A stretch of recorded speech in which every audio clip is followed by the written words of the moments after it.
Às vezes, as maiores batalhas não são travadas com espadas, mas com o silêncio que se segue a uma traição. E as reviravoltas mais espetaculares da vida começam não com um grito, mas com um sussurro de determinação. Assim como uma história pode começar no lugar mais inesperado, um simples clique pode abrir um universo de novas narrativas.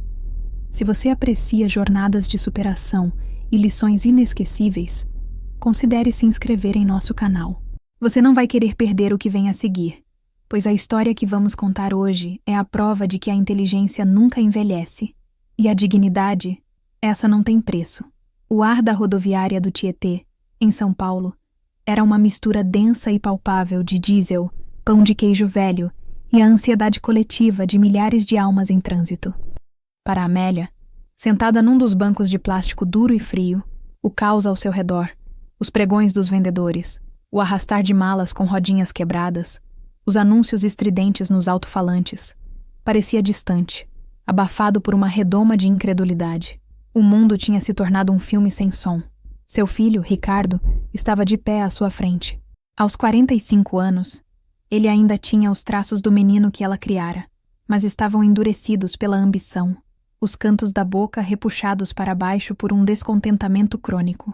Ele ajeitou a gola da sua camisa de linho, um gesto impaciente que ela conhecia bem.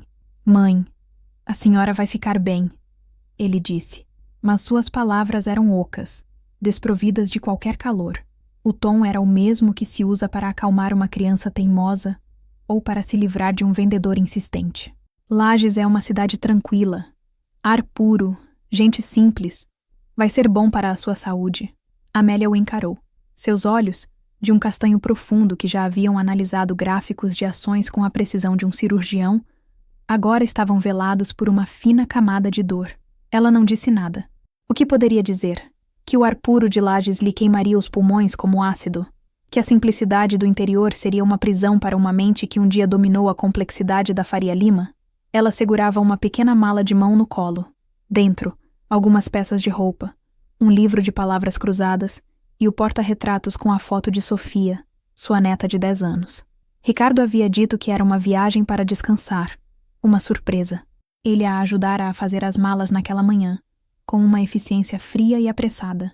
Só agora, sob as luzes fluorescentes e impessoais da rodoviária, a natureza da surpresa se revelava em toda a sua crueldade. O ônibus sai em 10 minutos. Plataforma 22, ele informou, olhando para o relógio caro em seu pulso. Já está tudo pago. A passagem e os primeiros meses do aluguel de uma kitnet simpática. O seu antenor, o corretor, vai estar esperando pela senhora na chegada. Ele se inclinou, depositando um beijo seco e rápido na testa dela. O gesto foi uma formalidade, um ato final de uma peça teatral macabra. Amélia sentiu o cheiro do perfume importado dele, uma fragrância que sempre lhe parecera arrogante, e teve que reprimir uma náusea. "Eu ligo assim que puder, tá bom? Muito trabalho na empresa." Ele mentiu. E a mentira era tão descarada que chegava a ser um insulto. Amélia observou-o afastar-se. As costas largas, o andar confiante de quem acredita ter vencido. Ele não olhou para trás. Nem uma vez. Desapareceu na multidão.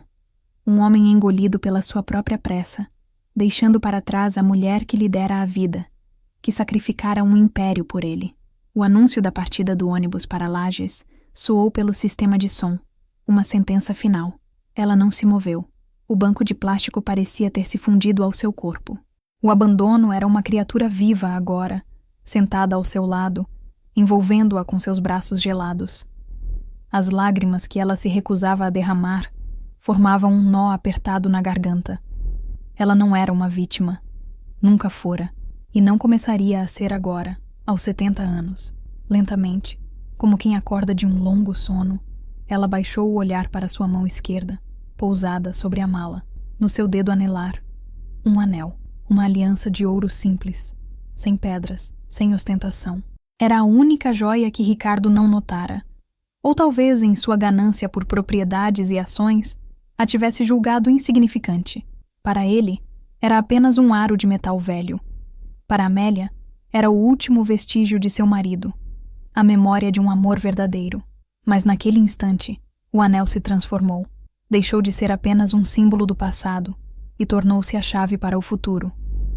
Um calor familiar, há muito adormecido, começou a subir por suas veias. Era a adrenalina da análise, a clareza fria da estratégia.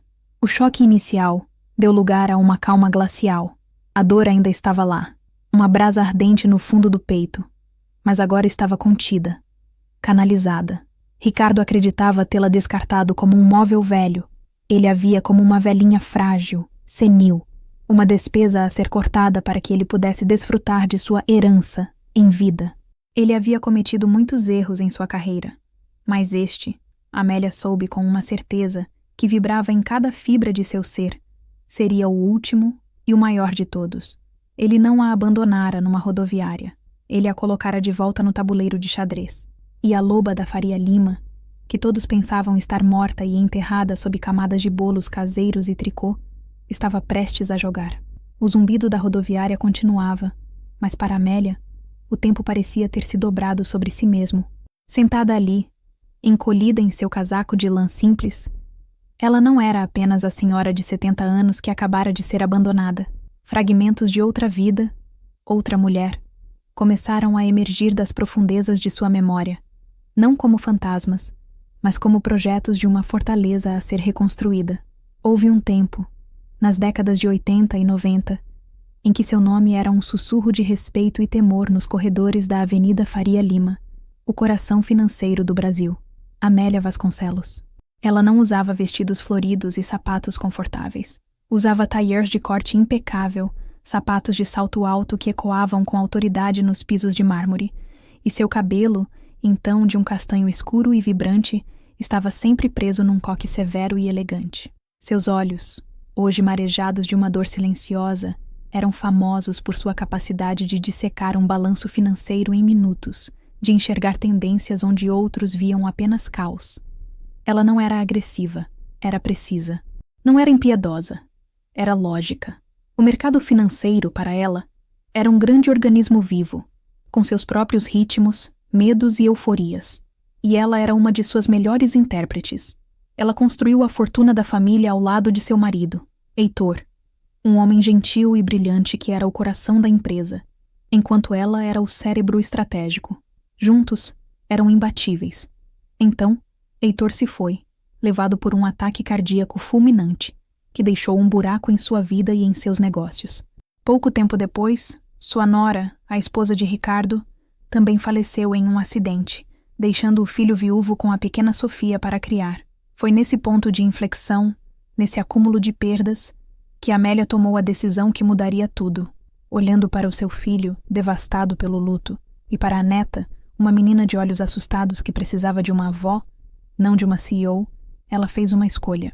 Vendeu sua participação majoritária na empresa de investimentos que fundara, guardando apenas um portfólio conservador de ações, cujos dividendos garantiriam um futuro confortável para todos.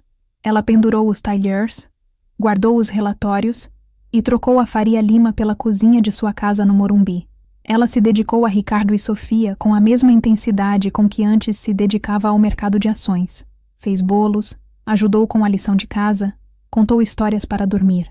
Viu Ricardo assumir os negócios da família, a construtora que Heitor havia fundado, e com o passar dos anos, observou, com uma pontada de preocupação, como a ambição dele se transformava em ganância, e a confiança em arrogância.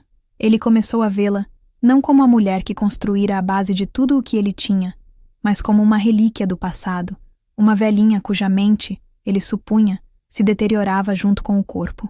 Ela o ouvia ao telefone, falando de alavancagem agressiva, de investimentos de alto risco. Tentou aconselhá-lo, uma ou duas vezes. Cuidado, Ricardo. O mercado não perdoa excesso de confiança, ela disse certa vez, enquanto servia o café da manhã. Ele apenas sorriu, um sorriso condescendente. Mãe, os tempos são outros. A senhora está desatualizada. Deixe isso comigo. E ela deixou. Recuou para o seu papel de avó, encontrando alegria genuína nos abraços de Sofia, no cheiro de terra molhada do jardim, na paz de uma vida deliberadamente simples. A loba adormeceu, satisfeita. Agora, no banco frio da rodoviária, ela percebia seu erro. Ela não ensinara a Ricardo a diferença entre valor e preço. Ele via o dinheiro, as propriedades, as ações, mas não via o valor do trabalho, da prudência, da lealdade. Ele via o império dela como um direito, não como um legado, e para se apossar do que ele achava que era seu, estava disposto a descartá-la. O anel em seu dedo pareceu esquentar. Heitor lhe dera aquela aliança no dia em que se casaram.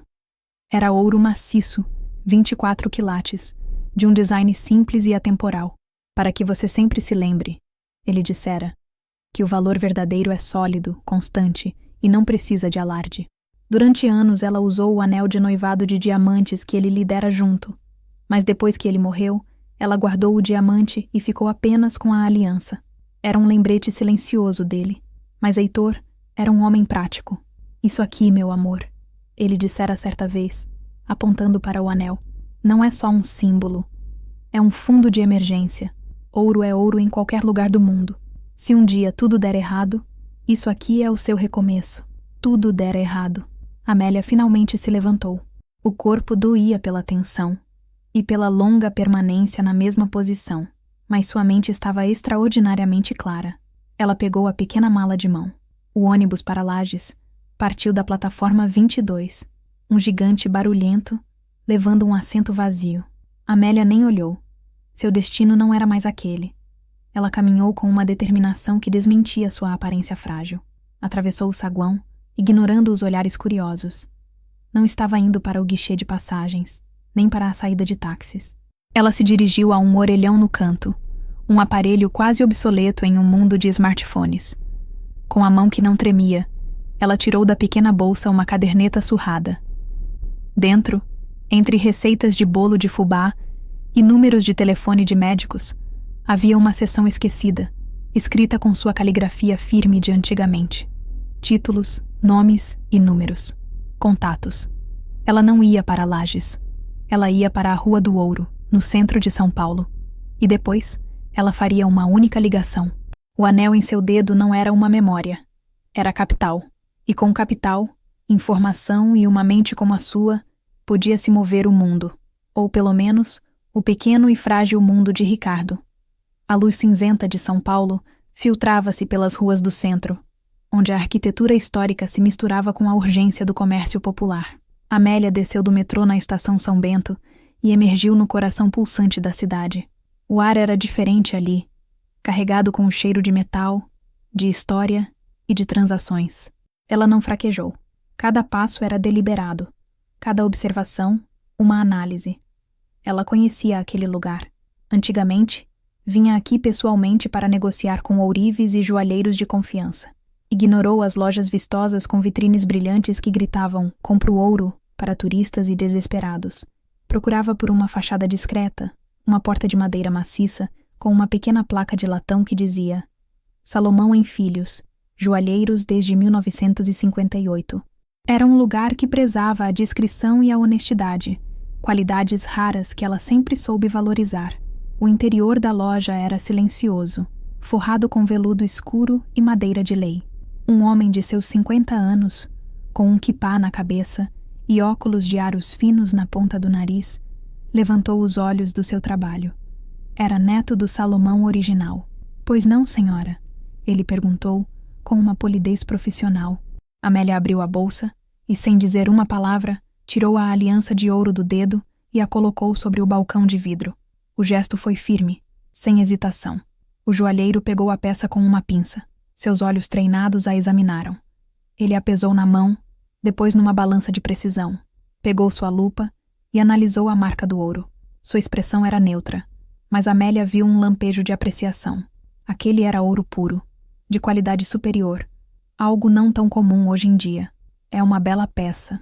Ouro, 24 quilates. Antigo, mas muito bem conservado, disse ele finalmente. Ele fez alguns cálculos numa pequena calculadora. O valor do grama hoje está em alta. Posso lhe oferecer... Antes que ele terminasse, Amélia o interrompeu, a voz baixa, mas carregada de uma autoridade que o surpreendeu. Eu sei o valor do grama. E sei que esta peça tem valor agregado pela pureza.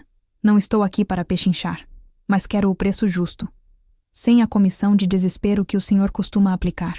O joalheiro ergueu as sobrancelhas, pego de surpresa. Ele olhou para aquela senhora de aparência modesta e viu pela primeira vez a centelha de aço em seus olhos. Um leve sorriso curvou seus lábios. Ele gostava de negociadores. A senhora entende do assunto. Eu costumava entender, respondeu Amélia enigmaticamente. A negociação foi breve, respeitosa e eficiente. Amélia saiu da loja com um maço de notas em sua bolsa. Uma quantia considerável que era muito mais do que um simples recomeço. Era munição. Seu próximo passo foi comprar um smartphone simples, pré-pago e um carregador portátil. Sentou-se num café ali perto, pediu um expresso duplo, forte e sem açúcar, e abriu sua velha caderneta. Havia um nome ali: Matias. Matias fora um jovem analista nos anos 90. Brilhante, ambicioso, mas ingênuo. Amélia o vira quase ser destruído por um negócio mal calculado, uma armadilha montada por concorrentes. Ela interveio, não por pena, mas porque via potencial.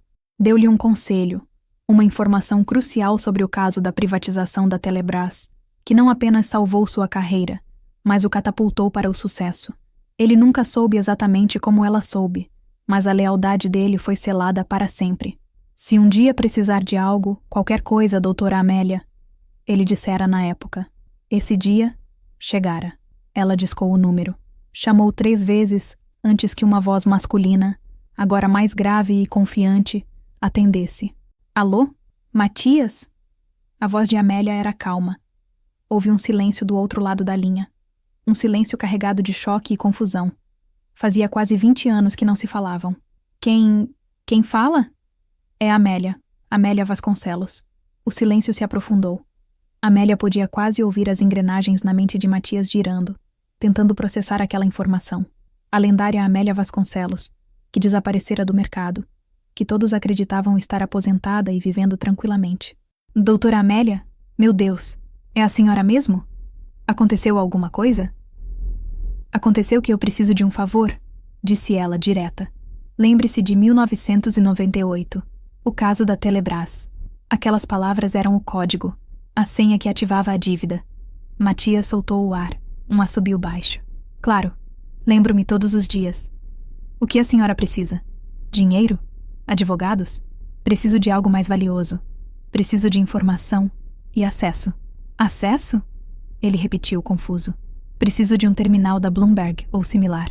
Um acesso seguro e discreto à internet. E um relatório completo sobre a situação financeira da construtora Alencar, a empresa de Ricardo Alencar. Houve outra pausa. Matias era agora um diretor sênior em uma das maiores corretoras da Faria Lima. Ele sabia exatamente o que era a construtora Alencar. A empresa do seu filho, ele constatou, o tom agora tingido de preocupação. Doutora, com todo o respeito, a empresa não está bem. Rumores no mercado, alavancagem perigosa, projetos estagnados. Um sorriso fino, quase imperceptível, tocou os lábios de Amélia. Os rumores são a fumaça, Matias. Eu quero ver o fogo. Consegue isso para mim? Consigo mais do que isso, disse ele, a lealdade sobrepujando a cautela. Tenho um pequeno escritório que uso para projetos pessoais, totalmente fora da rede da corretora. É seu pelo tempo que precisar. Discreto, seguro. Quando a senhora pode vir? Estarei aí em 1 hora. Amélia desligou. Terminou seu café. O sabor amargo era revigorante. Com o dinheiro da aliança, ela pagou por um quarto num hotel simples, mas limpo e digno, no bairro da Liberdade. Deixou sua maleta lá. Tomou um banho, trocou o vestido florido por uma calça escura e uma blusa neutra que comprara numa loja de departamento. Prendeu o cabelo grisalho num coque firme. Ao se olhar no espelho do banheiro, a mulher que a encarou de volta não era a avó desamparada. Era a estrategista se preparando para a batalha. O primeiro movimento no tabuleiro fora feito. Agora, era hora de começar a tecer a teia. O escritório que Matias lhe cedera era exatamente o que ela precisava. Anônimo, funcional e impessoal. Situado num prédio comercial antigo na Avenida Paulista, longe dos olhares curiosos da Faria Lima, o lugar continha apenas uma mesa, uma cadeira ergonômica, uma cafeteira e, o mais importante, um computador de última geração com múltiplas telas e uma conexão de internet de altíssima velocidade. Matias a recebeu com uma reverência que beirava a veneração. Ele era um homem grisalho agora, de terno bem cortado, mas na presença de Amélia, parecia o mesmo jovem analista que ela salvara décadas atrás. Doutora, aqui estão todos os acessos. A senha do terminal está neste envelope lacrado. Ninguém além de mim sabe que a senhora está aqui. O que quer que esteja planejando... Ele hesitou. Tome cuidado. Cuidado é a minha especialidade, Matias. Gratidão é a sua, respondeu ela sem rodeios, mas com um aceno de cabeça que o tranquilizou. Eu não vou esquecer isso. Assim que ele saiu, Amélia sentou-se na cadeira. Por um instante, o brilho das telas, os gráficos em tempo real, as torrentes de notícias financeiras pareceram avassaladores. 20 anos era muito tempo. O mercado mudara, a tecnologia evoluíra, mas a natureza humana, a ganância e o medo que moviam os números, essa permanecia imutável. Ela respirou fundo, e seus dedos encontraram o teclado. Foi como andar de bicicleta. A memória muscular, a lógica analítica, tudo voltou com uma força surpreendente. Ela não era mais a avó que fazia palavras cruzadas. Ela era a mestre que decifrava os padrões complexos do capital. Nas primeiras semanas, ela não fez nada além de estudar. Mergulhou nos relatórios da construtora Alencar, que Matias lhe fornecera, e em tudo o que pôde encontrar em fontes abertas e no terminal. A imagem que emergiu era pior do que os rumores. Ricardo, no seu desejo de provar que era maior que o pai, expandira a empresa de forma imprudente. Comprara terrenos caríssimos, iniciara projetos de condomínios de luxo sem a devida pesquisa de mercado, e financiara tudo com dívidas de curto prazo e juros altíssimos. Ele estava dançando na beira do abismo, sustentado apenas pela reputação do nome da família e pelo fluxo de caixa que o portfólio de Amélia, que ele agora controlava, ainda gerava. Amélia viu a arrogância de Ricardo em cada linha do balanço. Ele cometia erros de iniciante, mascarados por uma contabilidade criativa. Ele estava vulnerável, terrivelmente vulnerável. Mas ela não atacaria a empresa de frente. Isso seria barulhento, óbvio. O método da loba sempre fora outro. Ela não derrubava a árvore, cortava suas raízes, uma a uma, até que ela tombasse com o próprio peso. Com o capital da venda do anel, ela começou a operar. Pequenas transações, discretas, em mercados que ela conhecia bem, commodities, moedas, ações de empresas de tecnologia subvalorizadas. Sua mente, afiada pela longa pausa, estava mais clara do que nunca. O dinheiro começou a se multiplicar, não de forma explosiva, mas constante, sólida. Em 2 meses, ela transformara o valor de um anel em um capital de guerra respeitável. Enquanto seu pequeno fundo crescia, ela tecia sua teia. Sua análise não era apenas financeira, era humana. Quem eram os pilares que sustentavam o castelo de cartas de Ricardo? Ela identificou 3. O primeiro era um fornecedor de aço estrutural, uma empresa familiar do interior de Minas Gerais que tinha um contrato de exclusividade com a construtora Alencar há anos. O contrato era antigo, baseado na confiança que o patriarca da família tinha em Heitor, o pai de Ricardo. Amélia descobriu que a empresa mineira estava passando por dificuldades, precisando de capital para modernizar seu maquinário. O segundo pilar era o engenheiro-chefe de Ricardo, um homem chamado César, brilhante, inovador, mas mal pago e frustrado com a gestão impulsiva de Ricardo. César era o cérebro técnico por trás dos projetos. Sem ele, a qualidade e o cronograma das obras seriam comprometidos. O terceiro, e mais importante, era o banco. Um banco de médio porte que financiava as operações de Ricardo, em grande parte por causa da garantia pessoal lastreada nos ativos que originalmente pertenciam a Amélia. O gerente da conta, um homem ambicioso, era amigo pessoal de Ricardo. Amélia começou a mover suas peças, sempre através de intermediários e empresas de fachada que Matias a ajudou a criar. Eram movimentos sutis, quase invisíveis. Enquanto isso, ela precisava saber de Sofia. Usando um de seus novos contatos, um detetive particular discreto e caro, ela conseguiu o novo número de telefone da neta, que Ricardo trocara por segurança. Numa noite, com o coração apertado, ela ligou. Alô, a voz da menina soou do outro lado. Sofia, meu amor, É a vovó. Vovó, onde você tá? Papai disse que você foi viajar, que estava cansada e precisava de um tempo. Eu tô com tanta saudade. A sinceridade na voz da neta foi como um bálsamo e uma facada ao mesmo tempo. Eu também, querida. Eu também. Eu estou bem. Só resolvendo umas coisas importantes. Logo a gente vai se ver, prometo. Você está se cuidando? Comendo direito? Tô. Papai anda muito nervoso. Ele grita no telefone o dia todo. Eu sei, meu bem. Adultos às vezes se complicam. Mas vai passar. Eu te amo muito, ouviu? Nunca se esqueça disso. Também te amo, vovó. Desligar aquele telefonema foi a coisa mais difícil que Amélia fizera em meses. A conversa reforçou sua resolução. Ela não estava fazendo aquilo por vingança. Estava fazendo por Sofia. Estava limpando o terreno para que a neta pudesse herdar um legado de valores, não de dívidas e arrogância. De volta às telas do computador, a avó amorosa deu lugar à estrategista fria. O capital estava pronto. A análise completa. Os alvos identificados. A teia estava tecida. Era hora de puxar o primeiro fio.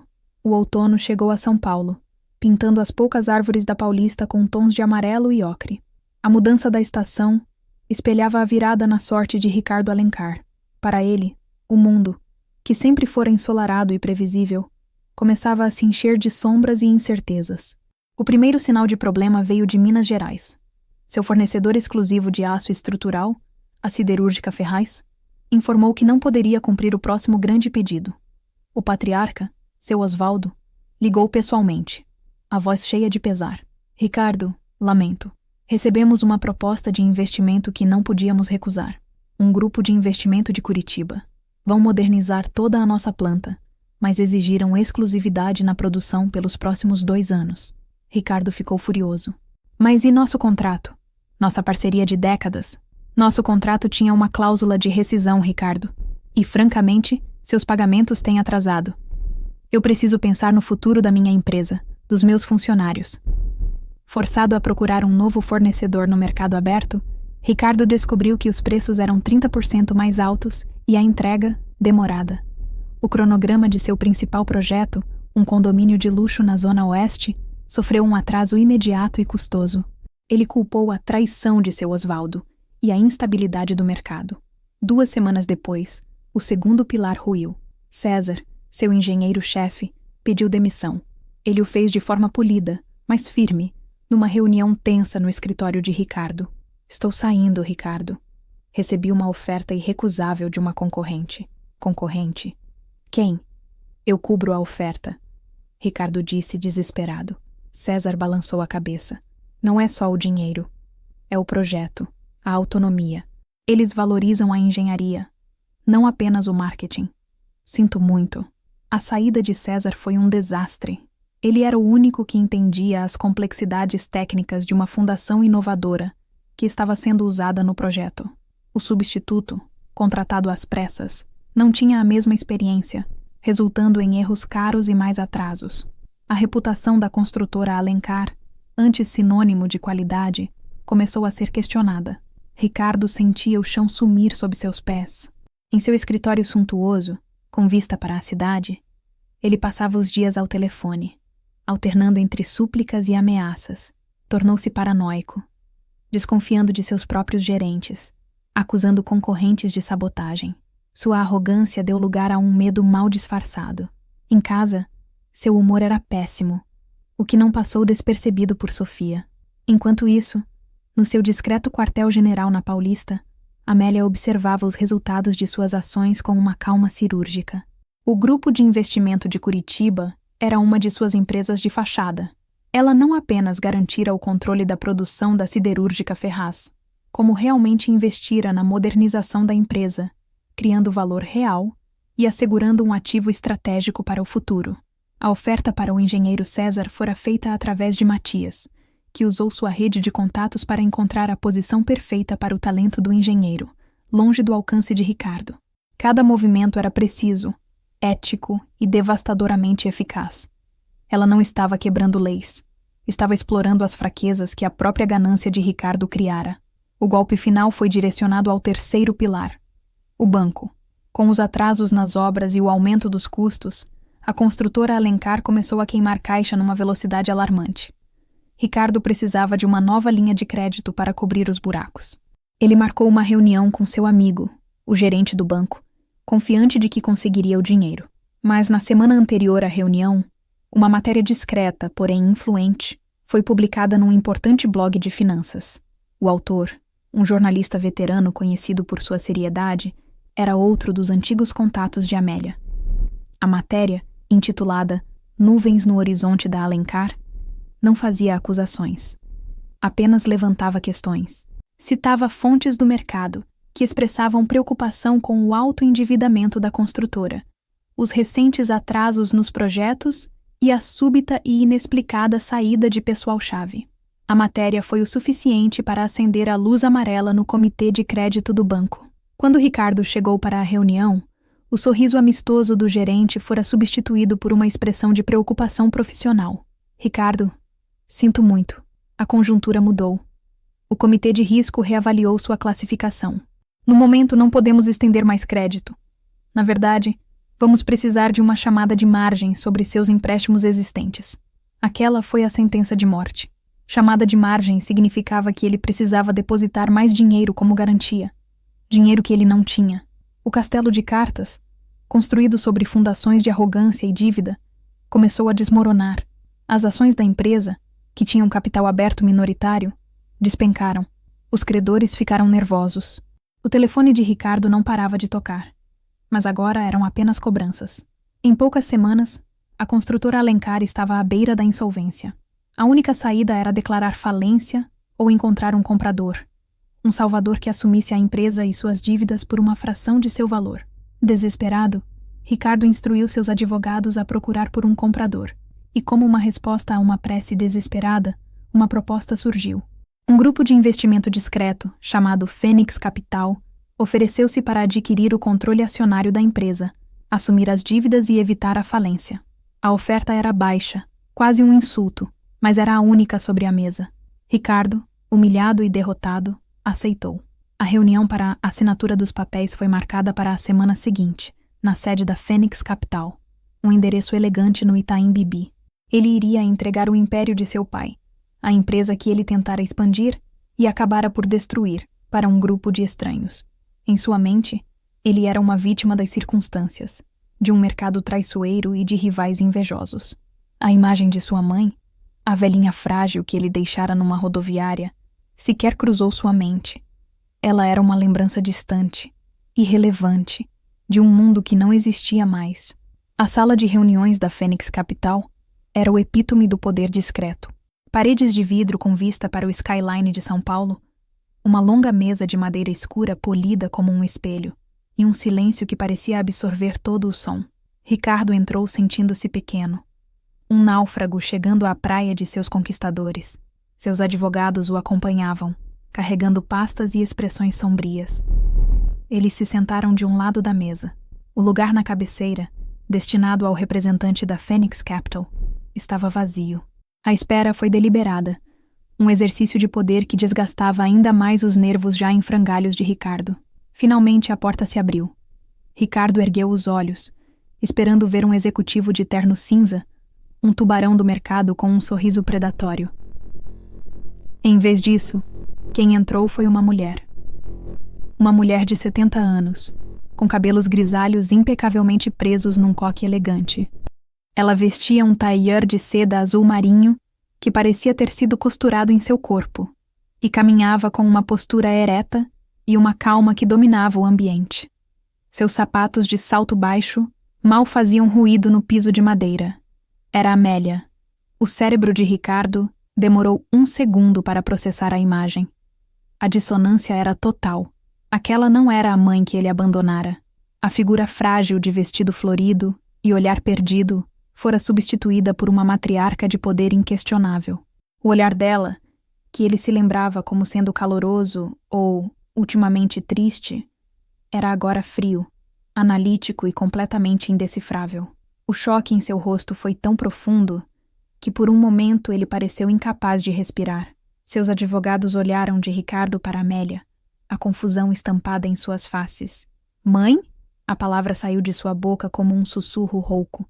Uma pergunta incrédula. Amélia não sorriu. Ela caminhou até a cabeceira da mesa e sentou-se. O movimento fluido e cheio de autoridade. Colocou sua bolsa de couro sobre a mesa e cruzou as mãos à sua frente. Só então, ela fixou o olhar nele. Ricardo, disse ela, a voz perfeitamente modulada, sem um traço de raiva ou de triunfo. Era a voz de uma CEO presidindo uma reunião do conselho. Agradeço sua pontualidade. Vamos aos negócios. Ricardo estava paralisado. O que é isso? O que você está fazendo aqui? Eu sou a Fênix Capital, ela declarou, simplesmente. Ou, mais precisamente, a Fênix Capital é o instrumento que eu criei para esta ocasião. Ela fez um sinal para um de seus assistentes, que distribuiu uma pasta para cada um dos presentes. Dentro estava um resumo de todas as transações, aquisições e movimentos estratégicos que levaram àquele momento. Amélia começou a falar, e sua voz, calma e metódica, narrou a desconstrução do império dele. Tudo começou com a Siderúrgica Ferraz, uma empresa sólida, leal, que você negligenciou. Um pequeno investimento de capital para a modernização foi o suficiente para assegurar sua produção. Depois, o engenheiro César. Um talento que você subestimava e mal remunerava. Uma boa proposta e um projeto desafiador foram o suficiente para atraí-lo. E, finalmente, a matéria no blog financeiro. Nenhuma mentira. Apenas as perguntas certas, feitas no momento certo, para que o banco fizesse o que qualquer instituição prudente faria diante do risco que você representava. Ricardo a encarava, o rosto passando de pálido a vermelho. A humilhação era um veneno se espalhando por suas veias. Você fez tudo isso? Por quê? Por vingança? Para me destruir? Amélia inclinou-se ligeiramente para a frente. Pela primeira vez, uma fagulha de emoção brilhou em seus olhos. Mas não era raiva. Era uma tristeza profunda. Destruir você? Não, Ricardo. Eu passei a minha vida inteira construindo coisas para você. O que eu destruí foi a sua arrogância. Eu desmontei o castelo de cartas que você construiu com a ganância, antes que ele desabasse sobre a sua cabeça e sobre o futuro de Sofia. Ela continuou, a voz agora mais suave, mas não menos cortante. Você não me abandonou em uma rodoviária. Você abandonou a prudência, a lealdade, o respeito. Você tentou se apossar de uma herança, esquecendo-se de que o verdadeiro legado não está nos números de uma conta bancária, mas nos valores que passamos adiante. Você me viu como um peso morto, uma despesa, e esse foi o seu erro fatal. Você subestimou a sua mãe. Ela fez uma pausa, deixando o peso de suas palavras assentar na sala silenciosa. Você não me tirou apenas o dinheiro, Ricardo. Você tentou tirar minha dignidade. E a dignidade não tem preço, mas reconquistá-la, às vezes, custa um império. A resolução estava clara. Amélia era a nova dona da construtora Alencar. Mas seu checkmate não era sobre aniquilação, era sobre reconstrução. Você não vai para a Rua da Amargura, ela disse a Ricardo, que estava com a cabeça baixa, finalmente quebrado. Mas você também não vai se sentar nesta cadeira. Você vai começar de baixo, um cargo de assistente de supervisão de obras, sem sala, sem bônus, sem privilégios. Você vai aprender o valor de cada tijolo, de cada saco de cimento. Vai aprender a respeitar os homens que trabalham sob o sol para construir os prédios que você vendia. Vai reaprender a humildade. Ela olhou para ele. Uma última vez, como mãe. E um dia, se você provar que entendeu a lição, talvez possa se tornar um homem digno do legado de seu pai. Esta empresa, um dia, será de Sofia, mas ela só a receberá quando tiver mérito próprio, não por direito de nascença. Ricardo não disse nada, apenas assentiu. As lágrimas de humilhação, e talvez de um ínfimo arrependimento, finalmente rolando por seu rosto. Cena final. Meses depois. O escritório na cabeceira da mesa é o de Amélia. Ela não está mais no anônimo escritório da Paulista, mas na sede reestruturada da Alencar em Vasconcelos Construtora. A empresa estava sendo saneada, os projetos reavaliados e a reputação lentamente reconstruída sobre bases sólidas. A porta se abre. E Sofia, agora com 11 anos, entra correndo e abraça a avó por trás. Vovó, você me prometeu que íamos ao parque hoje. Amélia se vira e sorri. Um sorriso genuíno, cheio de paz. A loba e a avó não eram mais duas identidades em conflito. haviam se tornado uma só. Eu prometi, meu amor, e a vovó sempre cumpre suas promessas. Deixe-me apenas assinar este último documento. Ela olhou pela janela, para a cidade que um dia fora seu campo de batalha, e que agora era apenas uma paisagem. Ela não precisava mais provar nada a ninguém. Havia resgatado sua fortuna, sim, mas mais importante, resgatara o futuro de sua família e sua própria essência. A lição fora dura, mas necessária, e o silêncio que se seguiu à tempestade era, finalmente, um silêncio de paz. A jornada de Amélia nos ensina que o verdadeiro valor, seja ele financeiro, familiar ou pessoal, nunca se perde. Às vezes, ele apenas fica adormecido, esperando o momento certo para ressurgir, mais forte e mais sábio. Se esta história de astúcia, resiliência e amor incondicional ressoou com você, deixe seu like para que mais pessoas a conheçam. Comente abaixo o que você achou do Checkmate de Amélia. E claro, inscreva-se para não perder nenhuma de nossas futuras narrativas, onde a força humana é sempre a protagonista. Até a próxima.